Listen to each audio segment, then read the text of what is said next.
Good morning, and welcome to our new Bible in a Year series where we'll be reading through the Bible in 365 days. Now, I'll be following the Great Adventure timeline created by Jeff Cavins, and we will first be going through Genesis chapter 1 and chapter 2 and Psalm 19. My name is Pastor Jay Lutz. I'm the pastor at Trinity Evangelical Lutheran Church in Ponoka, Alberta. I will be reading the majority of these readings. And today we have the great pleasure of reading Genesis 1 and 2. So a little bit about Genesis. The first 5 days we talk about is the early world, because we talk about what happened before the patriarchs, which the patriarchs start with Abraham. And so this is pre-Abraham. And so we'll be talking about Genesis 1 and 2 today. And Genesis is part of what the Jewish scholars knew as the Torah. So the Torah was the first 5 books of the Bible. That's Genesis, Exodus, Leviticus, Numbers, Deuteronomy. And these books were attributed to Moses. And so they were to be held as very sacred in the eyes of the Jewish people in the Jewish Testament, because these were the ones that were to outline the foundation of the laws by which all the rest of the readings would be built upon. And so Genesis 1 and 2 chapters, we see the beginning with Adam and Eve. And we first go through the creation account, and then later to the fall. That meaning that when sin entered the world. I'll also be reading Psalm 19, and Psalm 19 is one of the few psalms that's attributed to King David that talks about the greatness of the law and how we are to delight in the law, because the law was made good, and the law is to bring people in better relationship with God and with one another. So follow along. Chapter 1. In the beginning, God created the heavens and the earth. Now the earth was formless and empty. Darkness was over the surface of the deep, and the Spirit of God was hovering over the waters. And God said, "Let there be light," and there was light. God saw the light was good, and he separated the light from the darkness. God called the light day, and the darkness he called night. And there was evening, and there was morning, the first day. And God said, "Let there be an expanse between the waters to separate water from water." So God made the expanse and separated the water under the expanse from the water above it. And it was so. God called the expanse sky. And there was evening, and there was morning, the second day. And God said, "Let the water under the sky be gathered to one place, and let dry ground appear." And it was so. God called the dry ground land, and the gathering waters he called seas. And God saw that it was good. Then God said, "Let the land produce vegetation, seed-bearing plants, and trees on the land that bear fruit with seeds in it, according to their various kinds." And it was so. The land produced vegetation, plants bearing seed according to their kinds, and trees bearing fruit with seeds in it according to their kinds. And God saw that it was good. And there was evening, and there was morning, the third day. And God said, "Let there be lights in the expanse of the sky to separate the day from the night, and let them serve as signs to mark seasons and days and years, and let them be lights in the expanse of the sky to give light on the earth." And it was so. God made 2 great lights, the greater light to govern the day, and the lesser light to govern the night. He also made the stars. God set them in the expanse of the sky to give light on the earth, to govern the day and the night, and to separate light from darkness. And God saw that it was good. And there was evening and there was morning, the fourth day. And God said, "Let the waters teem with living creatures, and let birds fly above the earth across the expanse of the sky." So God created the great creatures of the sea, and every living and moving thing with which the water teems, according to their kinds, and every winged bird according to its kind. And God saw that it was good. God blessed them and said, "Be fruitful and increase in number, and fill the water in the seas, and let the birds increase on the earth." And there was evening, and there was morning, the fifth day. And God said, "Let the land produce living creatures according to their kinds, livestock, creatures that move along the ground, the wild animals, each according to its kind." And it was so.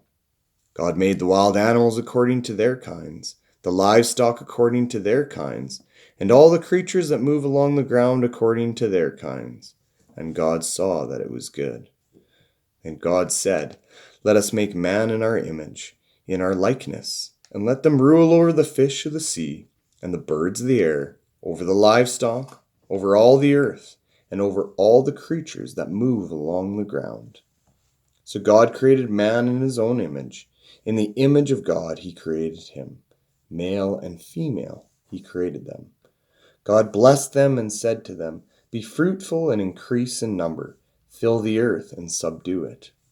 Rule over the fish of the sea and the birds of the air and over every living creature that moves on the ground." And God said, "I give you every seed-bearing plant on the face of the whole earth, and every tree that has fruit with seeds in it. They will be yours for food. And to all the beasts of the earth, and all the birds of the air, and all the creatures that move on the ground, everything that has the breath of life in it, I give every green plant for food." And it was so. God saw that he had what he had made, and it was very good. And there was evening, and there was morning, the sixth day. Thus the heavens and the earth were completed in all their vast array. It's the beginning of chapter 2. By the seventh day, God had finished the work he had been doing. So on the seventh day, he rested from all of his work. And God blessed the seventh day and made it holy, because on it he rested from all the work of creating that he had done. Now this is the account of the heavens and the earth when they were created. When the Lord God made the earth and the heavens, and no shrub of the fields had yet appeared on the earth, and no plant of the field had yet sprung up. For the Lord God had not sent rain on the earth, and there was no man to work the ground. But streams came up from the earth, and watered the whole surface of the ground. The Lord God formed the man from the dust of the ground, and breathed into his nostrils the breath of life, and the man became a living being. Now the Lord God had planted a garden in the east, in Eden, and there he put the man that he had formed. And the Lord God made all kinds of trees grow out of the ground, trees that were pleasing to the eye and good for food. In the middle of the garden were the tree of life and the tree of the knowledge of good and evil. A river watering the garden flowed from Eden. From there it was separated into 4 headwaters. The name of the first was Pishon. The wind, it winds through the entire land of Havilah, where there is gold. The gold of that land is good.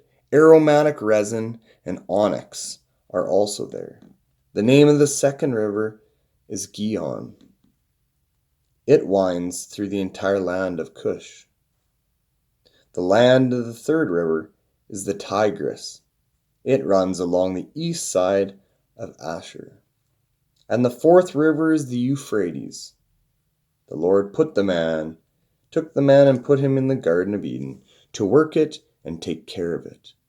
And the Lord God commanded the man, "You are free to eat from any tree in the garden, but you must not eat from the tree of the knowledge of good and evil, for when you eat of it, you will surely die." The Lord God said, "It is not good for the man to be alone. I will make him a helper suitable for him." Now the Lord God had formed out of the ground all the beasts of the field and all the birds of the air. He brought them to the man to see what he would name them. And whatever the man called each living creature, that was its name.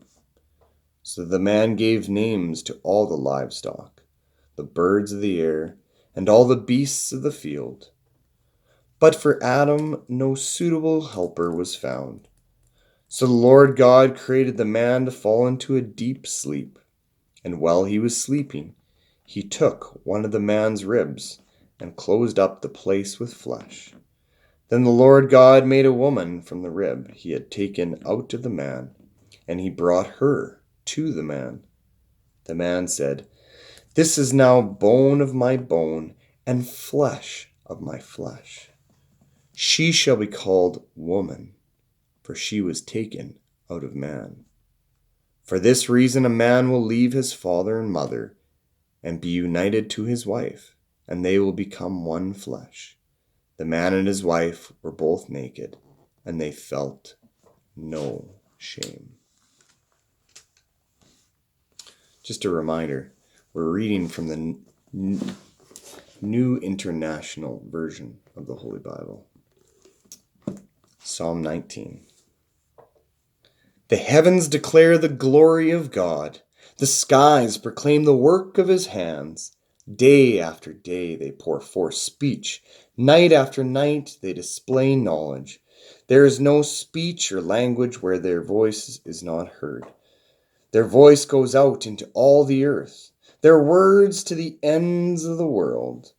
In the heavens he has pitched a tent for the sun, which is like a bridegroom coming forth from its pavilion, like a champion rejoicing to run his course. It rises at one end of the heavens and makes its circuit to the other. Nothing is hidden from its heat. The law of the Lord is perfect, reviving the soul. The statutes of the Lord are trustworthy, making wise the simple. The precepts of the Lord are right, giving joy to the heart. The commands of the Lord are radiant, giving light to the eyes. The fear of the Lord is pure, enduring forever. The ordinances of the Lord are sure and altogether righteous. They are more precious than gold, than much pure gold. They are sweeter than honey from the comb. By them is your servant warned. In keeping them there is great reward. Who can discern his errors?